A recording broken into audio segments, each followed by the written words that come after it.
اسلامی دنیا کا وہ سلطان جس نے براہ راست یہودیوں کی تمام چالوں کو ناکام بنا دیا، اور جب تک وہ زندہ رہے مسلمان پوری دنیا میں ایک سپر پاور سمجھے جاتے تھے، کیونکہ وہ سلطان اپنے محل کی کھڑکی سے تمام مسلمانوں پر نظر رکھتا، اور جہاں بھی کسی بھی مسلمان سے ناانصافی ہوتی تو سلطان کے انصاف کی چھڑی اسی وقت حرکت میں آ جاتی، اور صرف مسلمان ہی نہیں بلکہ ان کی خلافت میں جتنی بھی اقوام موجود تھی ان سب کو برابری کے حقوق حاصل تھے۔ یہ تھے وہ سلطان جنہیں دنیا سلطان عبدالحمید ثانی کے نام سے آج بھی یاد کرتی ہے، لیکن کہتے ہیں کہ ہر چیز ایک نہ ایک دن ختم ہو جانی ہے، اور سلطان عبدالحمید جنہوں نے اپنی شاندار حکومت میں خلافت کو ایک آخری بار جوڑنے کی کوشش کی، انہیں آخر میں ایک خونی سلطان بنا کر پیش کیا گیا اور سازشوں کے ذریعے اس خلافت کا خاتمہ کر دیا جو خلافت مسلمانوں کی آخری امید تھی۔ خلافت کا خاتمہ ہونا تھا کہ اسلام دشمنی میں حد پار کرنے والے شیطانی عناصر اپنی پوری قوت سے مسلمانوں پر ایسے ٹوٹ پڑے کہ جس زمین پر اللہ کا نام پکارا جاتا تھا وہاں اللہ کی بڑائی کو بیان کرنے پر پابندی لگا دی گئی، مسجدوں کو تالے لگوا دیے گئے، اور تمام اسلامی تعلیمات کی کھلے عام بیانات پر بھی پابندی لگوا دی گئی۔ ایک دفعہ مصطفیٰ کمال اتا ترک سے ایک صحافی نے سلطان عبدالحمید کے بارے میں سوال پوچھا، جس کے جواب میں مصطفیٰ کمال اتا ترک نے جواب دیا کہ تم نئی نسل آزادی کی قیمت نہیں جانتے ہیں۔ سلطان عبدالحمید کی بادشاہت میں اسے یہ معلوم نہیں تھا کہ کون دشمن ہے اور کون دوست۔ سلطان عبدالحمید تمام ممالک کا دشمن تھا۔ سلطان عبدالحمید کو دنیا کے تمام ممالک اپنا دشمن سمجھتے تھے، تو ایسے میں ایک نئے اور جدید ترکی کی بنیاد رکھنا ضروری تھا، کیونکہ سلطان عبدالحمید کمزور ہو چکے تھے اور ان کے ہر طرف غدار موجود تھے۔ دوستو، آج سے کچھ سال پہلے سلطان عبدالحمید کا نام ہم میں سے کوئی نہیں جانتا تھا، لیکن پھر رجب طیب اردوان کے دور حکومت میں ترکی کے ایک چینل TRT پر نشر ہونے والی ڈرامہ سیریز پائے تخت عبدالحمید نشر ہوئی، جس نے سلطان عبدالحمید کے خلاف تمام پروپیگنڈوں کو ناکام بناتے ہوئے ہمیں ان کی شخصیت کے بارے میں سکھایا کہ سلطان نے اسلام کی خاطر کیا کیا کارنامے سر انجام دیے تھے۔ 4 جون 2021 کو یہ ترک تاریخی سیریز پائے تخت عبدالحمید 5 سال کے بعد اپنے اختتام کو پہنچ گئی۔ ترکی کے تاریخی ڈراموں نے دنیا بھر میں جو تہلکہ مچایا ہے اس سے آپ سب بخوبی واقف ہیں۔ اگرچہ ترک سیریز پائے تخت عبدالحمید کو وہ ریٹنگ نہ مل سکی جو دیریلیس ارطغرل اور دیگر تاریخی ڈراموں نے حاصل کی، لیکن پائے تخت عبدالحمید سیریز نے جس طرح لوگوں کے دلوں میں جگہ بنائی ایسا شاید کسی اور سیریز نے نہ بنایا ہو، اور اس کی سب سے بڑی وجہ یہ ہے کہ یہ سیریز احساسات کا نام ہے۔ یہ صرف ایک ڈرامہ یا سیریز نہیں بلکہ زندگی بدلنے کا ایک پورا نظام ہے، جہاں ایک سلطان اپنی عوام کو بنیادی سہولیات فراہم کرنے کے لیے دن رات تگ و دو کر رہا ہے، تو ساتھ ساتھ وہ عالمی شیطانی طاقتوں کی سازشوں سے بھی لڑ رہا ہے۔ وہ اپنے حرم کے معاملات بھی دیکھ رہا ہے، اپنی ازدواجی زندگی بھی خوش اسلوبی سے گزار رہا ہے، اور ہر لمحہ ہر آن اس کی کوشش ہے کہ وہ سنت نبوی صلی اللہ علیہ وآلہ وسلم پر عمل کریں۔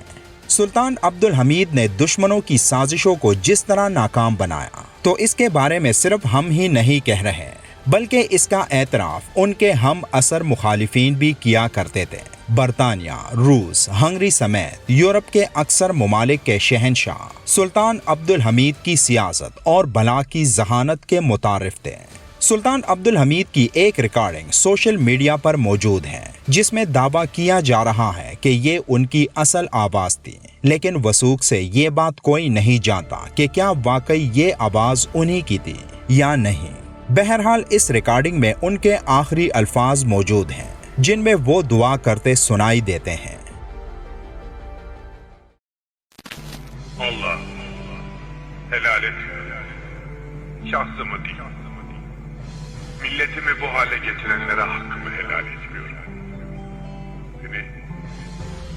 Benim için lif lif yolsalar, cımbız cımbız derelerimi koparsalar, sarayımı yaksalar, hanım hanımı, hanedanımı söndürseler, çoluk çoluğumu çocuğumu gözümün önünde parçaladılar helal ederinde.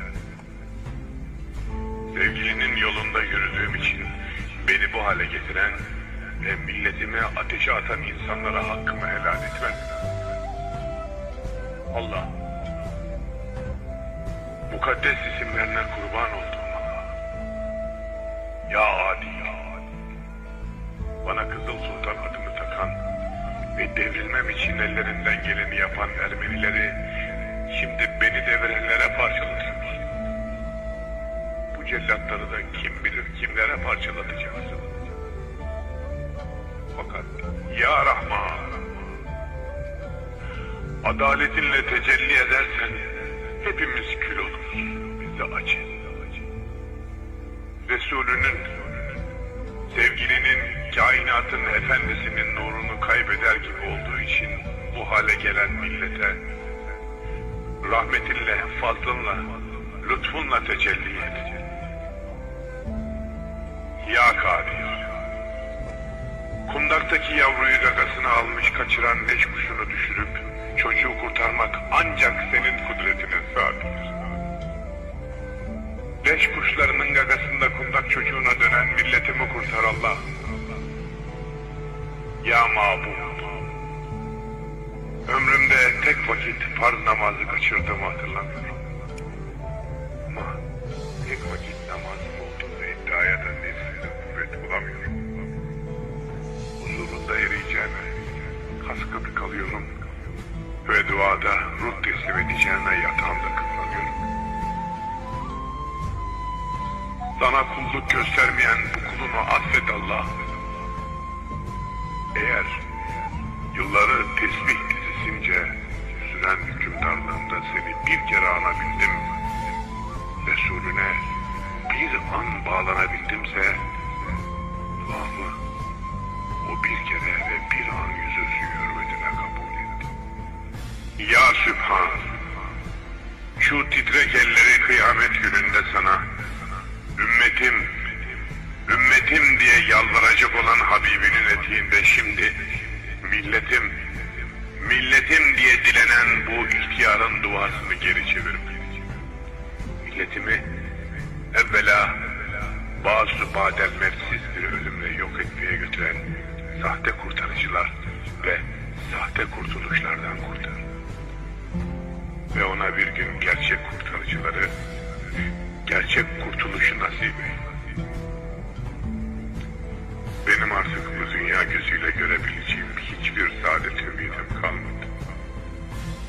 Bari felaketi olsun bana daha fazla gösterme Allah'ım. Ayakta duramaz haldeyim. Vadem ne gün dolacak Allah.